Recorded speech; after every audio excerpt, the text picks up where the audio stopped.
Shalom, selamat pagi. Hari yang indah, hari yang luar biasa. Karena Tuhan kita adalah Tuhan yang luar biasa. Dia adalah Tuhan yang setia terhadap janjinya. Dan Dia adalah Tuhan yang penuh dengan kasih dalam setiap perbuatannya. Pagi hari ini, mari kita datang ke dalam tangan Tuhan. Kita berikan pujian kepada Tuhan. Sebab hanya Dia yang layak kita tinggikan. Terima kasih Tuhan. Sebab Engkau yang layak kami tinggikan. Haleluya. Syukur bagimu Tuhan. Kasih setiamu ada dalam kehidupan kami.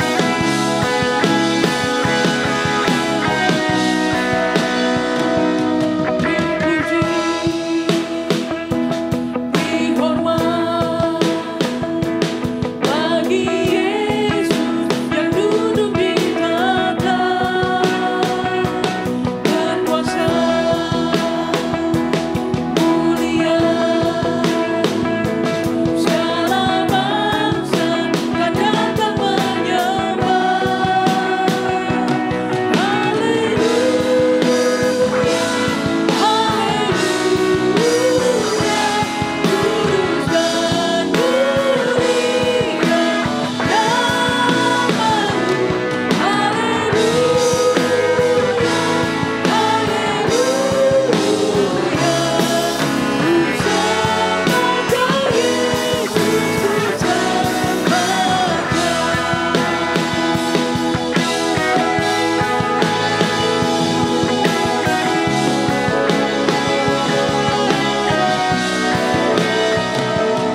kasih setiamu yang terjadi dalam kehidupan kami. Haleluya.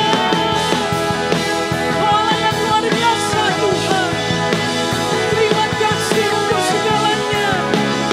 Haleluya. Terima kasih Tuhan. Kami percaya ibadah kami penuh dengan urapan kuasa-Mu. Kami percaya Tuhan, hari ini urapan baru turun atas kami. Dan biarlah segala pujian kami, hormat kemuliaan bagi nama-Mu Tuhan. Di dalam nama Yesus. Haleluya. Amin. Terima kasih Tuhan. Kau adalah Allah yang luar biasa. Kau adalah yang terbesar dan termulia dalam kehidupan kami.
Kami percaya Tuhan, pemulihan akan terjadi atas negeri kami.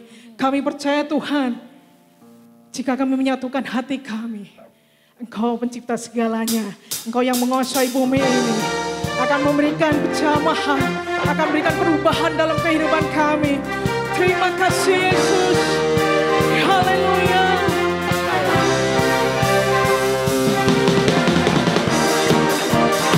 Terima kasih Tuhan.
kasih Tuhan.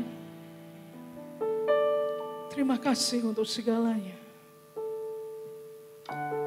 Engkau adalah Bapa yang setia. Engkau Bapa yang menyediakan segala sesuatu yang kami perlukan. Kami butuh damai sejahtera-Mu Tuhan. Kami butuh ketenangan di dalam Engkau. Ajar kami untuk terus setia. Terima kasih Tuhan. Terima kasih Yesus. Haleluya.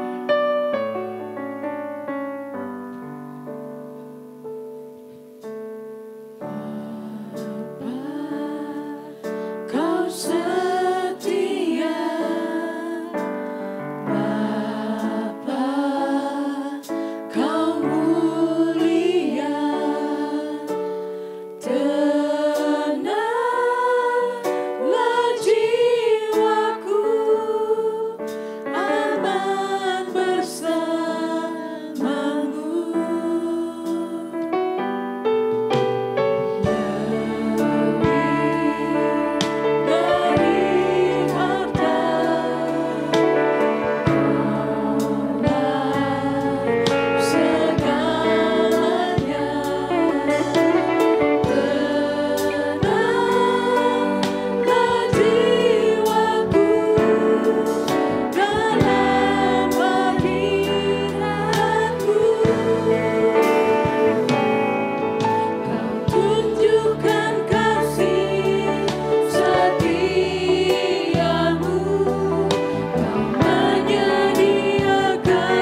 Allah yang setia. Ketika kami tidak setia, Engkau tetap setia. Biarlah kami belajar untuk tetap setia kepada Engkau Tuhan. Di hari-hari seperti ini, saat-saat sekarang ini, biarlah kami tetap untuk belajar memandang kepada Kristus dan tidak perlu takut. Karena kami percaya kesetiaan Allah yang akan menjaga kami. Kesetiaan-Mu lah yang akan membawa kami melihat mujizat pertolongan Tuhan tepat pada waktunya. Kami berdoa pada saat pagi hari ini, biarlah kami semuanya dikuatkan dan diteguhkan oleh kebenaran firman Tuhan. Dan biarlah kami bisa melihat bagaimana karya Tuhan yang akan tetap bekerja dalam kehidupan kami. Hari ini, esok, dan sampai selama-lamanya. Engkau Allah yang tetap setia buat kami. Urapi kami pada pagi hari ini untuk kami bisa menangkap setiap kebenaran firman Tuhan. Biarlah dalam pembelajaran firman Tuhan pada pagi hari ini, kami bisa mengetahui apa yang Tuhan kehendaki untuk kami kerjakan di hari-hari ini Tuhan. Terima kasih Yesus. Kami mengucap syukur untuk hadirat Tuhan yang ada di tempat ini. Berkati semua para jemaat, Engkau yang hari ini mungkin ada jemaat yang di ruangan ini ataupun jemaat yang ada di rumah. Biarlah pagi hari ini semua orang diberkati oleh firman Tuhan. Di dalam nama Tuhan Yesus Kristus kami menghormati kehadiran-Mu. Amin. Terima kasih untuk pemusik, untuk singer WL. Shalom saudara, selamat pagi semuanya. Baik, pagi hari ini saya akan menyampaikan kebenaran firman Tuhan. Dan firman Tuhan pagi hari ini sangat memberkati kehidupan saya, mengubah tentang kekristenan saya. Dan saya ingin mengajak kita semuanya menerapkan apa yang firman Tuhan sampaikan kepada kita. Hari-hari ini kita bisa melihat di tengah pandemik daripada virus corona, kita melihat ada sebuah gerakan yang bekerja hari-hari ini, yaitu apa yang dinamakan dengan gerakan sosial yang begitu seperti bola salju yang terus bergerak semakin membesar. Nah, kita bisa melihat, saya ambilkan contoh saja. Saya membaca sebuah berita di RT 12 Mendoan Ayu Surabaya gitu ya. Mereka membuat sebuah slogan namanya AJT. AJT itu ayo jogo tonggo gitu ya. Ayo menjaga tetangga. Nah, AJT ini mereka bersama-sama di RT itu mereka mengumpulkan, mereka masak dan kemudian mereka membagikan ke orang-orang yang tidak bisa makan di hari-hari ini gitu. Dan mereka bekerja bersama, mereka bersatu untuk mereka melakukan kebaikan kepada banyak orang. Nah, ini salah satu contoh. Sementara di beberapa kota sudah banyak gerakan-gerakan ya. Dan kita bisa melihat gereja kita juga melakukan hal yang sama. Dan kita bersyukur untuk hal itu. Nah, pagi hari ini saya ingin membahas tentang satu hal. Ini yang membedakan antara apa yang terjadi hari-hari ini dengan kebenaran firman Tuhan. Kalau Bapak Ibu Saudara suka dengan judul khotbah, saya akan memberikan pembahasan pada pagi hari ini dengan satu topik, yaitu urapan untuk berbuat baik. Nah, saya dulu berpikir bahwa urapan itu hanya untuk melayani, gitu. Hanya melayani di gereja. Saya dulu berpikir bahwa urapan itu hanya mengerjakan hal-hal yang berkaitan dengan pekerjaan Tuhan di gereja. Tapi setelah saya membaca kebenaran firman Tuhan, saya mempelajarinya, dan saya temukan ternyata urapan itu tidak hanya diberikan oleh Tuhan kepada kita hanya untuk urusan gereja. Gitu. Tapi dalam kehidupan sehari-hari kita, termasuk dalam hal urapan itu berbuat baik. Ternyata ada urapan untuk berbuat baik. Nah, mari kita membuka di dalam Kisah Rasul pasal yang ke-10 ayat 37 sampai ayat yang ke-38. Nah, di dalam Kisah Para Rasul pasal yang ke-10 ayat 37 dan 38, saya akan membacakannya. Kamu tahu tentang segala sesuatu yang terjadi di seluruh tanah Yudea, mulai dari Galilea sesudah baptisan yang diberitakan oleh Yohanes, yaitu tentang Yesus dari Nazaret, bagaimana Allah mengurapi dia dengan Roh Kudus dan kuat kuasa, dia yang berjalan berkeliling sambil berbuat baik dan menyembuhkan semua orang yang dikuasai iblis, sebab Allah menyertai dia. Nah, dalam pembacaan kita, dalam tulisan di Dr. Lukas di dalam Kisah Rasul ini, kita bisa melihat bahwa Yesus melakukan pelayanan yang begitu luar biasa. Yesus melakukan tanda-tanda mujizat. Yesus diurapi untuk melepaskan kuasa dan kemudian dia menyembuhkan banyak orang. Tapi ada satu hal yang sangat menarik adalah begini, bahwa Yesus tidak hanya diurapi untuk melepaskan kuasa penyembuhan, tapi Yesus diurapi juga untuk melakukan perbuatan baik. Ternyata kalau bicara tentang berbuat baik, itu butuh urapan loh. Nanti saya akan bahas lebih lanjut. Tapi mari kita melihat kepada kebenaran ini, apa sebenarnya yang dimaksud dengan urapan. Urapan pengertiannya sederhana sekali. Urapan itu adalah suatu kemampuan yang Allah berikan kepada kita untuk kita disanggupkan mengerjakan tugas pelayanan yang Allah percayakan kepada kita. Saya ulangi, urapan adalah suatu kemampuan yang Allah berikan kepada kita untuk kita mengerjakan suatu tanggung jawab yang Allah percayakan kepada kita untuk kita kerjakan. Karena itu urapan ini sebenarnya datang dari Roh Kudus yang diam di dalam diri kita. Sebenarnya setiap orang Kristen itu punya urapan. Kenapa? Karena ada Roh Kudus di dalam dirinya. Urapan inilah yang terkait erat dengan otoritas daripada Allah. Makanya di dalam 1 Yohanes 2 ayat 27 bagian A dikatakan begini. Sebab di dalam kamu tetap ada pengurapan yang telah kamu terima dari Dia. Artinya setiap orang itu punya urapan. Setiap orang diberikan urapan untuk mereka melakukan tugas yang Allah percayakan kepada mereka. Nah, mari kita melihat di sini, kalau kita bicara tentang urapan yang tetap ada dalam diri kita, itu artinya begini, urapan membuat kita, memampukan kita untuk menjadi efektif dalam kehidupan kita. Urapan membuat kita kemanapun kita pergi, kita akan menjadi efektif, kita dimampukan untuk melakukan tanggung jawab yang Allah berikan kepada kita. Nah, mari bersama-sama kita melihat di sini bahwa untuk berbuat baik itu membutuhkan urapan. Kenapa? Karena perbuatan baik itu enggak gampang. Nah, saya mesti luruskan dulu bahwa perbuatan baik itu tidak hanya sekedar memberikan bantuan. Tidak hanya sekedar kita ini memberikan secara materi, tidak. Tapi berbuat baik itu cakupannya sangat luas sekali. Saya ambilkan contoh. Kita berbuat baik bisa dalam bentuk kita memberikan penguatan. Kita bisa, kalau orang percaya, kita bisa lakukan bagaimana kita saling mendoakan. Kita bisa melihat bagaimana ketika kita bertemu dengan orang, kita bisa mungkin datang dan mulai menjadi pendengar untuk orang lain. Saya melihat bahwa orang kalau didengarkan, itu sangat luar biasa sekali pengaruhnya.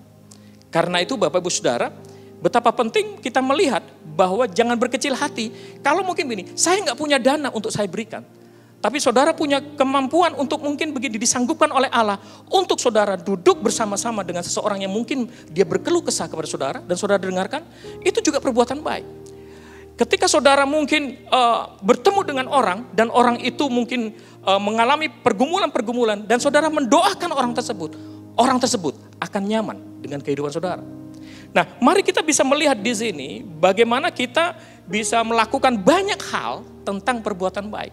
Kita bisa mendoakan, kita bisa mendampingi, kita bisa menjadi pendengar, kita bisa memberikan secara materi, kita bisa memberikan bantuan, kita bisa melakukan apa saja. Perbuatan baik butuh urapan. Nah, sebelum saya masuk ke lebih dalam, saya ingin mengajak kita semuanya melihat di dalam Efesus pasal yang kedua, ayat yang ke-10. Bahwa ternyata urapan untuk berbuat baik diberikan kepada kita, memang sejak awalnya Tuhan sudah merancangkan hal-hal yang baik kepada kita untuk kita kerjakan. Nah, mari kita membaca di dalam Efesus pasal yang kedua ayat 10. Karena kita ini buatan Allah, diciptakan dalam Kristus Yesus untuk melakukan pekerjaan baik yang dipersiapkan Allah sebelumnya. Ia mau supaya kita hidup di dalamnya. Kalau kita renungkan ayat ini, kita bisa melihat bagaimana kita diciptakan oleh Allah sejak awal untuk melakukan pekerjaan yang baik. Pekerjaan yang baik yang Allah percayakan kepada kita, itu sudah Allah persiapkan jauh sebelum kita diciptakan. Karena itu Bapak Ibu Saudara, kita bisa melihat di sini bahwa kita perlu bergerak dalam sebuah urapan untuk berbuat baik. Karena memang kita dipersiapkan untuk hal tersebut. Dan satu hal yang cukup menarik adalah bahwa Injil itu adalah kabar baik. Alkitab menyebut bahwa Injil adalah kabar baik. Orang akan bisa merasakan kabar baik karena mereka melihat pembawa beritanya itu orang yang baik juga. Ketika sang pemberita, kalau seumpama begini, saya memberitakan Injil, Injil yang adalah kabar baik. Tapi kalau hidup saya bertentangan dengan Injil yang saya bawa, berarti ada sesuatu yang miss di situ. Ada sesuatu yang error dalam iman kekristenan saya. Karena itu Bapak Ibu Saudara, betapa penting kita melihat ternyata kalau Injil adalah kabar baik, maka pembawa berita kabar baik harusnya juga untuk berbuat baik dan dikenal sebagai orang yang sama dengan berita yang disampaikan. Karena itu saya mempercayai bahwa setiap orang Kristen sangat membutuhkan urapan untuk berbuat baik. Urapan sangat dibutuhkan karena bicara tentang kemampuan. Dan bicara tentang kemampuan untuk berbuat baik, kalau kita pakai kekuatan manusia kita, saya yakin kita tidak akan sanggup.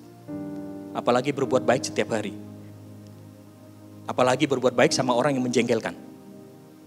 Apalagi sama tetangga yang sangat menjengkelkan sekali. Wah, itu butuh ekstra tenaga yang besar. Kalau pakai kekuatan manusia kita, saya yakin kita akan berhenti untuk berbuat baik. Karena itulah Tuhan memberikan urapan kepada kita. Jadi para pelayan kita semuanya, anak-anak Tuhan, jangan selalu memandang bahwa urapan harus dihabiskan di pelayanan, di gereja. Enggak, engkau pulang, engkau harus meminta urapan, bawa urapan daripada Allah untuk engkau berbuat baik kepada banyak orang. Nah, saya ingin mengajak kita, menjelaskan kepada saudara, ada 2 prinsip penting yang berkaitan kenapa sih kita harus berbuat baik.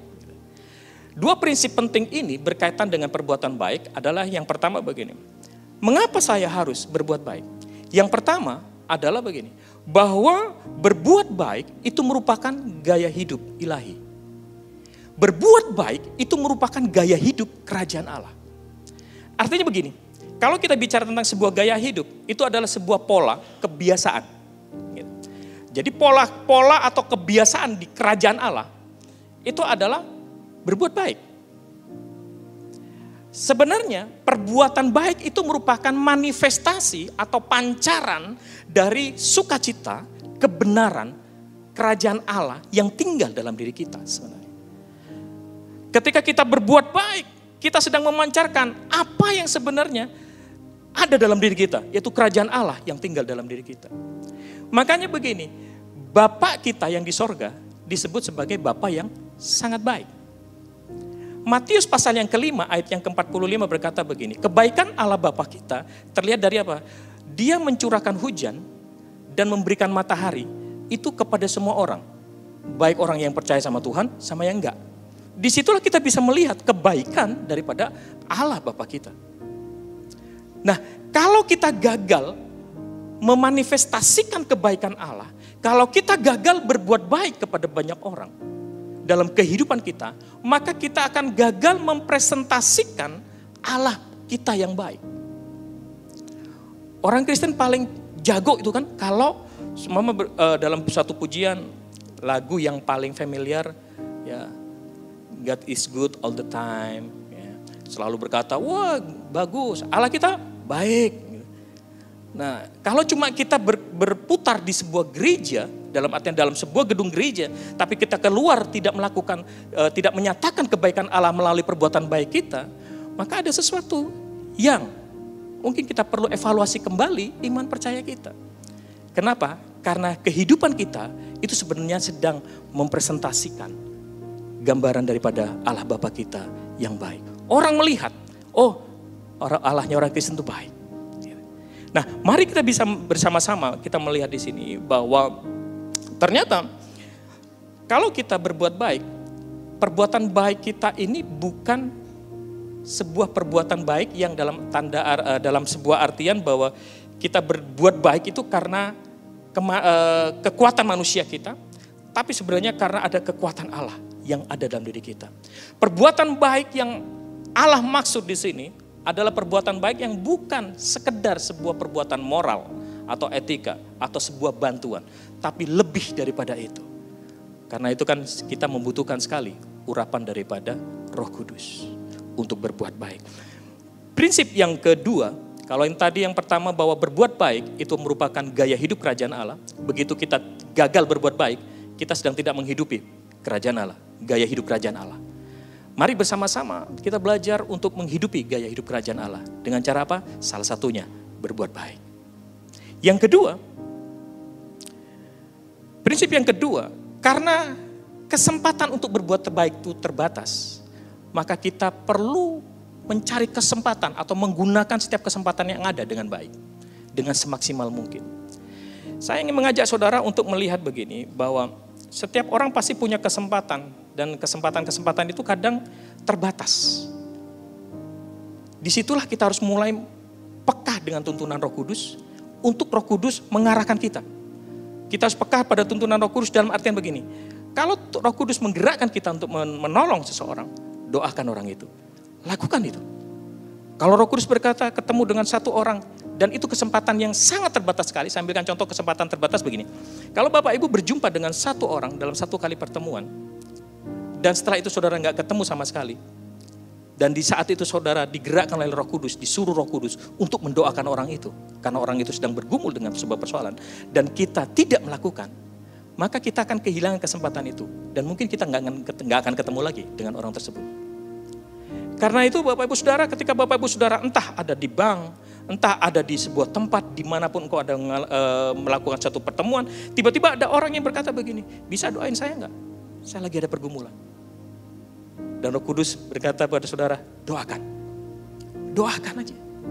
Kalau enggak, saudara akan kehilangan kesempatan. Karena prinsip kedua dari berbuat baik, bahwa setiap kesempatan untuk berbuat baik itu selalu terbatas. Mungkin kita berkata begini, itu gampang lah, nanti aja. Begitu orang itu pergi, sudah, kita kehilangan kesempatan.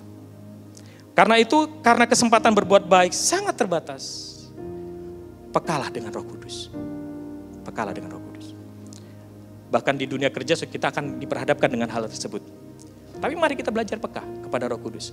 Karena itu Roh Kudus mengurapi kita, untuk Roh Kudus itu menuntun kita kepada perbuatan-perbuatan baik. Nah, Bapak Saudara, saya ingin mengajak saudara untuk kita melihat di sini bahwa di dalam Alkitab, secara khusus di dalam Kisah Para Rasul, itu ada sebuah kisah yang menarik sekali. Ada satu orang wanita yang bernama Dorcas atau Tabita. Nah, Dorcas atau Tabita ini adalah orang yang suka berbuat baik. Dan ketika dia berbuat baik, banyak orang diberkati. Dan begitu dia meninggal, orang ini, orang yang pernah dibantu, orang yang merasakan kebaikan-kebaikan Dorcas, itu sangat kehilangan sekali.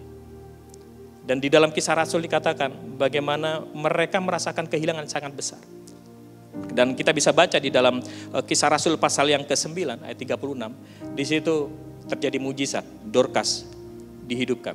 Tapi saya belajar satu prinsip di situ, bagaimana ketika kita berbuat baik, kita hidup dalam tuntunan Roh Kudus, dalam pengurapan Allah untuk berbuat baik.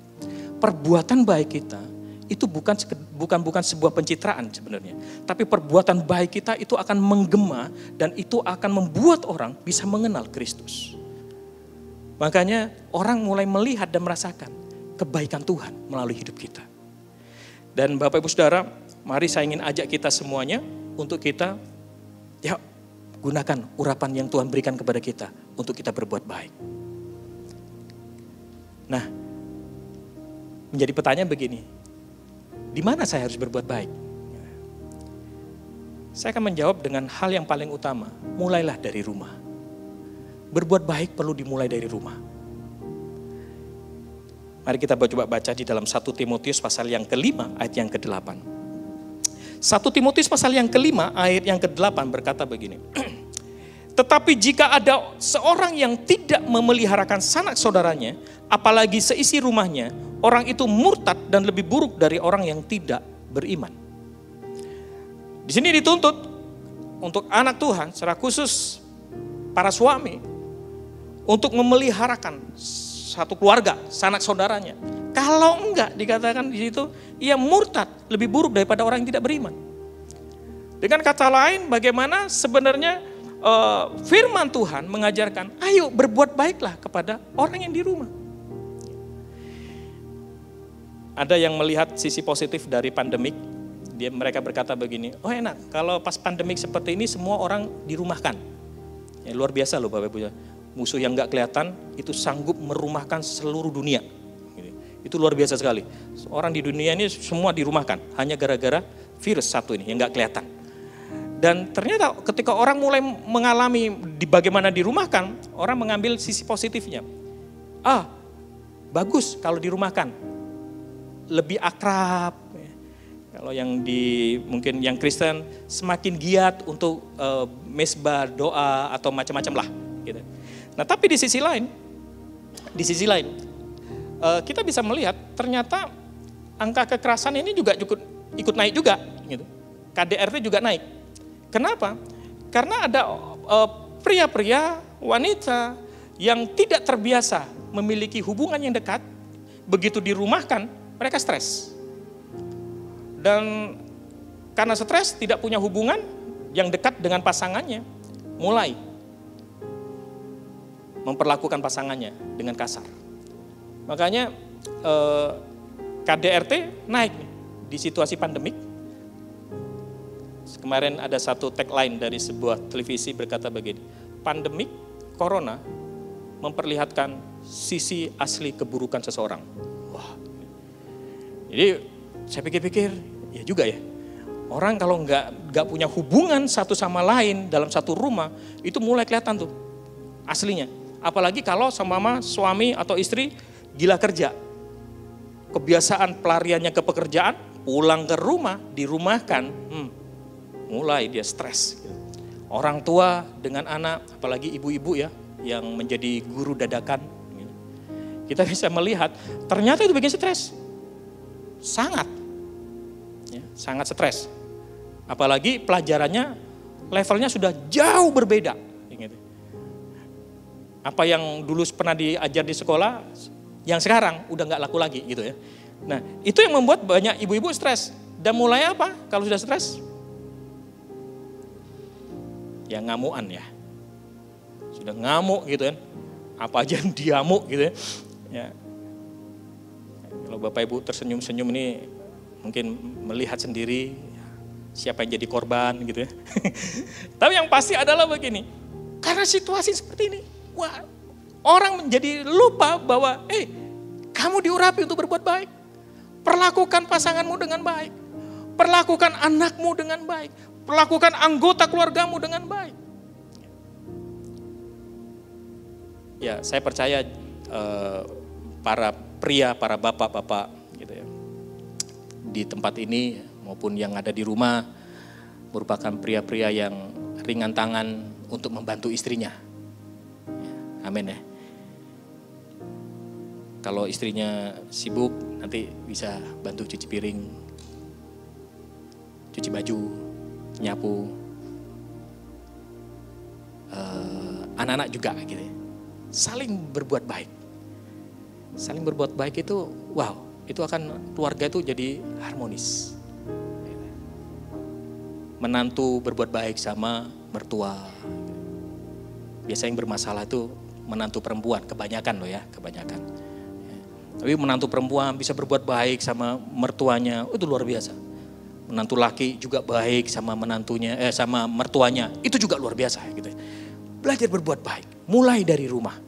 Pembantu merasakan diperlakukan dengan baik, itu luar biasa. Mari kita belajar untuk berbuat baik, dimulai dari rumah. Di mana lagi kita bisa berbuat baik? Di tempat kerja kita.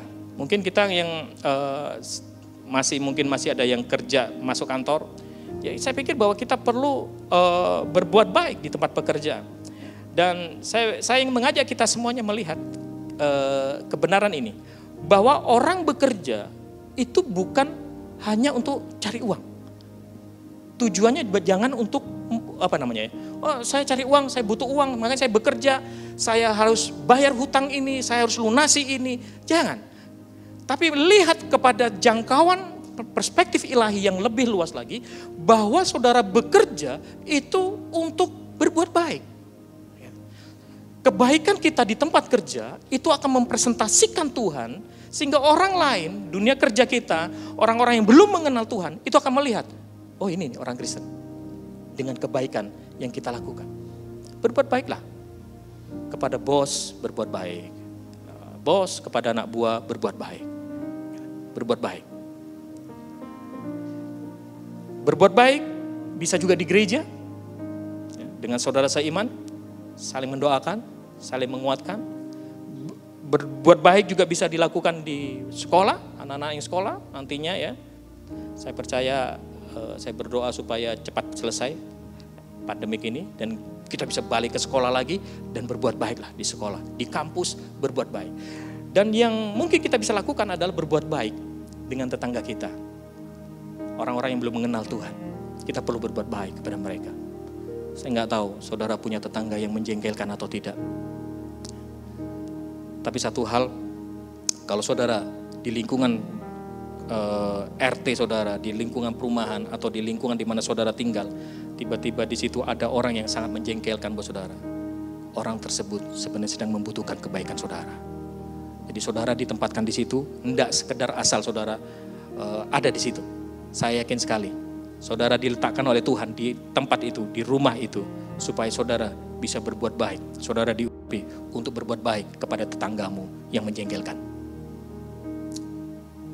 Mari saya ingin mengajak saudara untuk melihat di sini bahwa kadang kita ketemu sama orang yang sulit untuk berterima kasih. Sulit untuk bersyukur. Udah dibaikin, masih aja gak berterima kasih. Gitu. Tapi mari kita bisa melihat, ternyata disitulah kita membutuhkan urapan untuk berbuat baik. Kalau saudara gak pakai urapan Tuhan, saya yakin saudara akan menyerah untuk berbuat baik. Bahkan kita akan marah, kita akan pahit, kita akan jengkel, kecewa, dan terus itu akan merusak kehidupan kita. Tapi pagi hari ini saya ingin mengajak kita semuanya, ayo berbuat baik. Ingat bahwa berbuat baik adalah gaya hidup kerajaan Allah. Yang kedua, berbuat baik. Kita perlu berbuat baik karena kesempatannya terbatas. Kita tidak tahu sampai kapan kita ada. Tapi pastikan bahwa kita selalu berbuat baik dimanapun kita berada. Saya tutup dengan satu hal. Ada tantangan untuk berbuat baik sebenarnya. Nah, tantangan berbuat baik ini yang harus kita sikapi. Kenapa kok kita memerlukan urapan? Nah, tantangan berbuat baik itu sangat jelas di dalam Galatia pasal 6 ayat ke-9. Yaitu tantangannya jenuh, jemu. Ya. Dikatakan dalam Galatia pasal 6 ayat yang ke-9. Janganlah kita jemu-jemu berbuat baik. Karena apabila sudah datang waktunya, kita akan menuai jika kita tidak menjadi lemah. Jadi di sini kita bisa melihat sebuah tantangan dalam berbuat baik, yaitu kejenuhan, jemu, bosan. Ya seperti saya katakan tadi, berbuat baik itu nggak gampang. Apalagi kalau dalam situasi seperti ini mungkin orang akan berpikir ulang untuk berbuat baik. Tapi mari kita belajar untuk melihat bahwa tantangan kejenuhan, Alkitab berkata begini, janganlah jemu-jemu berbuat baik. Untuk tantangan ini cara menghadapinya, cara mengatasinya dengan satu hal saja. Kita butuh urapan dari Roh Kudus untuk kita terus bisa berbuat baik. Kejemuan, kejenuhan, kebosanan, semuanya hanya bisa diatasi dengan cara apa? Kita minta urapan itu turun atas kita. Dan saya mempercayai bahwa ketika kita mulai dipenuhi dengan urapan Roh Kudus, cara berpikir kita untuk berbuat baik itu tidak lagi melihat kepada diri kita, tapi melihat kepada orang lain. Bahwa saya harus berbuat baik untuk kepentingan orang lain. Ada satu ayat di dalam Filipi pasal yang keempat ayat yang kelima. Setelah ini saya akan selesai. Filipi pasal yang keempat ayat yang kelima. Hendaklah kebaikan hatimu diketahui semua orang. Tuhan sudah dekat.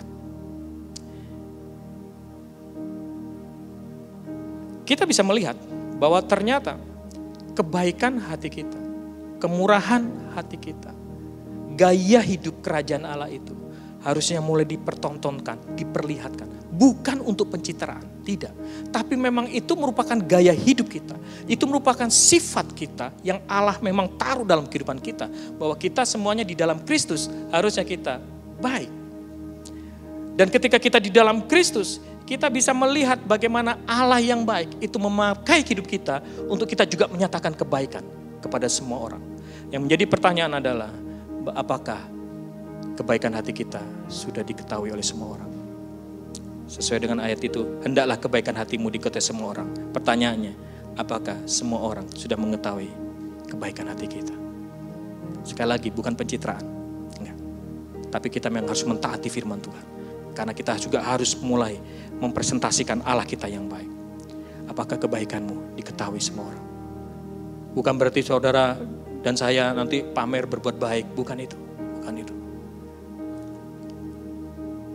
Saya suka gereja ini sedang memberikan bantuan sosial. Dan itu tidak perlu diketahui. Tapi kebaikan hati kita otomatis orang tetap akan tahu. Tapi yang pasti bahwa kita bukan membangun pencitraan. Tidak. Kita sedang menghidupi gaya hidup kerajaan Allah. Kita sedang menghidupi karakternya Allah yang baik. Mari, kebaikan hati kita jangan hanya untuk sekelompok orang. Saya berharap, saya rindu sekali kebaikan hati kita. Itu buat semua orang.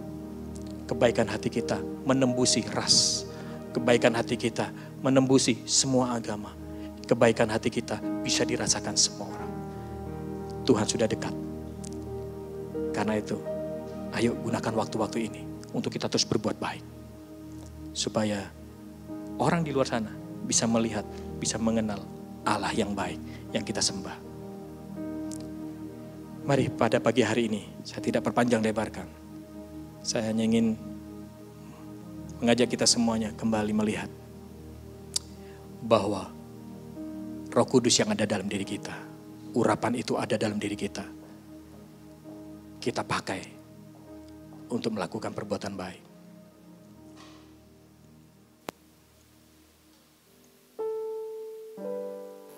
Terima kasih Tuhan. Mari kita nyanyikan satu puji. Ya Roh Kudus, urapilah kami.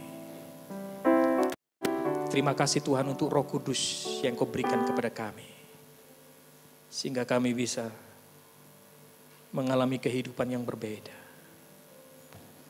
Ya Roh Kudus, berhembuslah sekarang. Berhembuslah di tempat ini,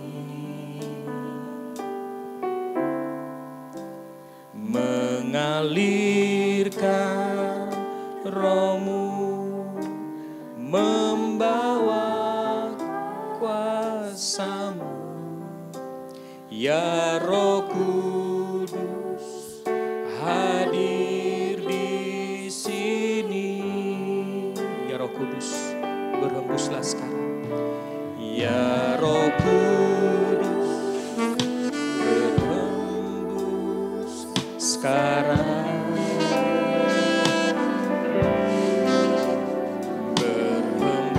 Berhembuslah di tempat ini, mengalirkan Roh-Mu, membawa kuasa-Mu. Ya Roh Kudus,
berhembuslah, mengalirlah sekarang.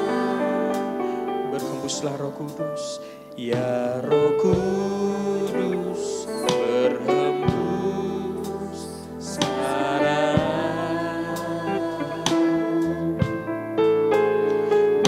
Berhembuslah di tempat ini, mengalirkan Roh-Mu, membawa kuasa-Mu, ya Roh Kudus, hadir di sini. Mari katakan sama-sama, minta urapilah kami Tuhan.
Saya ingin berdoa bagi Bapak Ibu, engkau yang ada di rumah.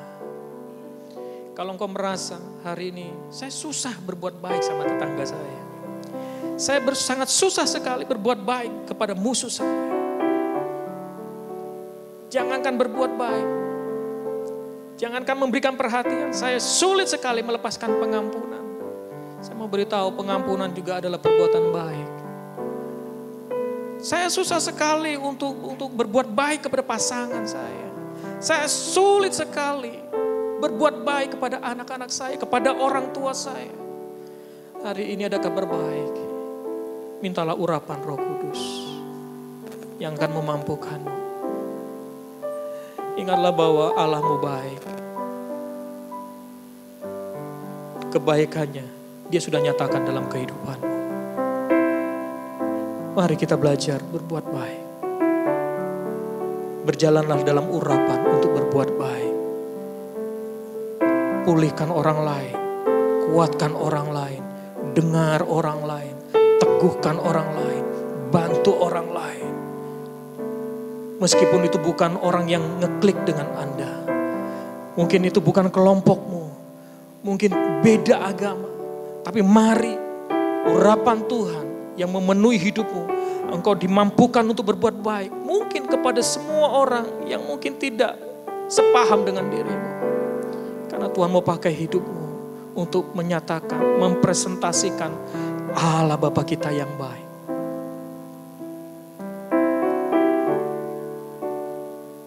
Terima kasih pagi hari ini Tuhan.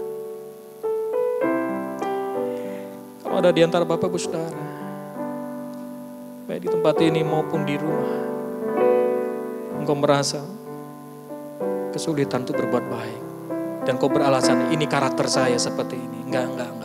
Tuhan ciptakan dirimu melalui Yesus Kristus, penebusannya. Dia ubahkan karaktermu, memiliki karakter seperti Kristus.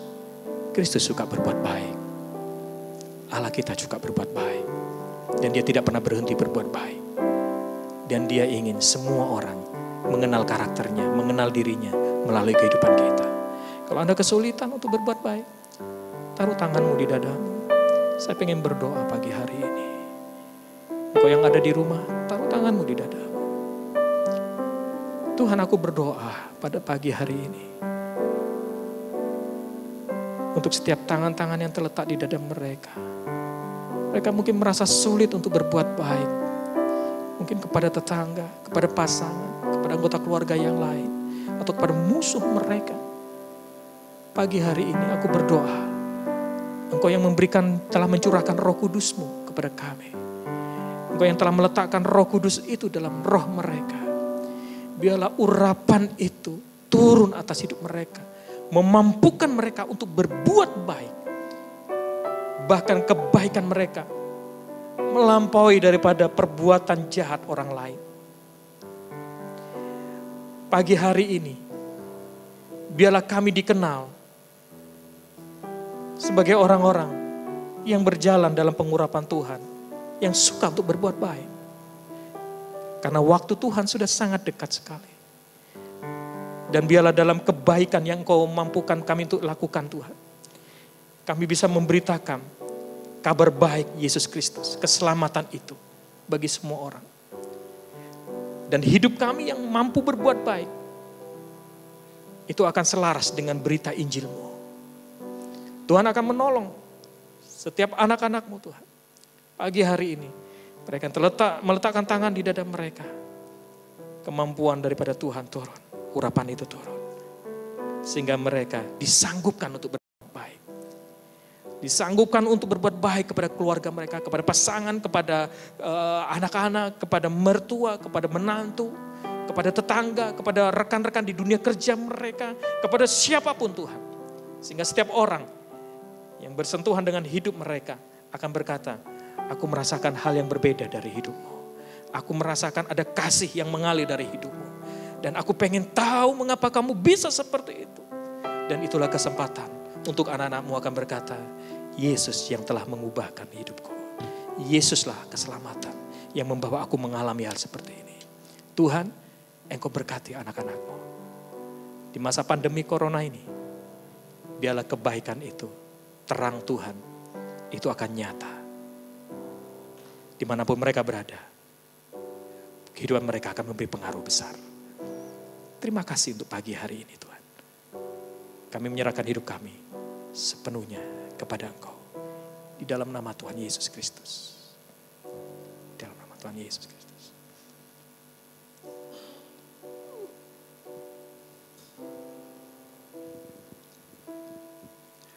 Mari Bapak Ibu Saudara semuanya, angkat tanganmu, siapkan hatimu untuk terima berkat Tuhan. Seluruh pelayan-pelayan Tuhan, engkau yang sudah melayani di rumah Tuhan, jerih lelahmu dalam pelayanan tidak pernah sia-sia. Apa yang kau persiapkan semuanya untuk melayani Tuhan, dan supaya pelayananmu menjadi berkat bagi banyak orang, maka Tuhanlah yang akan memberkati segala pelayananmu. Mari jemaat Tuhan, kau yang ada di rumah, angkat tanganmu. Sesungguhnya Tuhan memberkati setiap orang yang memandang wajah Tuhan, yang sungguh berharap kepada Tuhan. Tuhan akan memberkati dan mengurapimu. Dengan kesanggupan kau akan melakukan perbuatan baik. Bagi orang-orang yang ada di rumahmu, bagi tetanggamu, bagi teman-temanmu, dan bagi setiap orang yang kau jumpai, Kristus akan terlihat nyata dalam hidupmu. Diberkati juga akan rumah tangga pernikahanmu. Diberkati akan keluargamu. Engkau akan merasakan ada kasih sukacita di tengah-tengah keluargamu. Diberkati juga akan pekerjaanmu, saudaraku. Jangan takut, sebab Dia Allah penyedia. Dia akan mencukupkan segala kebutuhanmu. Karena Dia memelihara akan hidupmu. Hidupmu bukan ditentukan oleh roti saja, tetapi hidupmu sesungguhnya ditentukan oleh firman yang kau pegang teguh. Diberkati akan kesehatanmu, saudaraku. Selama engkau menjaga kesehatanmu dengan baik, Tuhan akan melalukan segala virus penyakit dari tubuhmu. Percayai dengan iman bahwa Dia menjadi pelindungmu. Dan engkau yang menginginkan keturunan hingga hari ini, percayalah, angkat tanganmu, angkat hatimu kepada Tuhan. Dan sesungguhnya keturunan ilahi akan diberikan kepadamu yang berharap kepada kasih setianya. Berkat yang datang daripada Bapamu di sorga, oleh kasih sayang anaknya Yesus, dan oleh persekutuan Roh Kudus, mulai pagi ini sampai selama-lamanya. Haleluya, haleluya.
Selamat hari Minggu, Tuhan memberkati kita.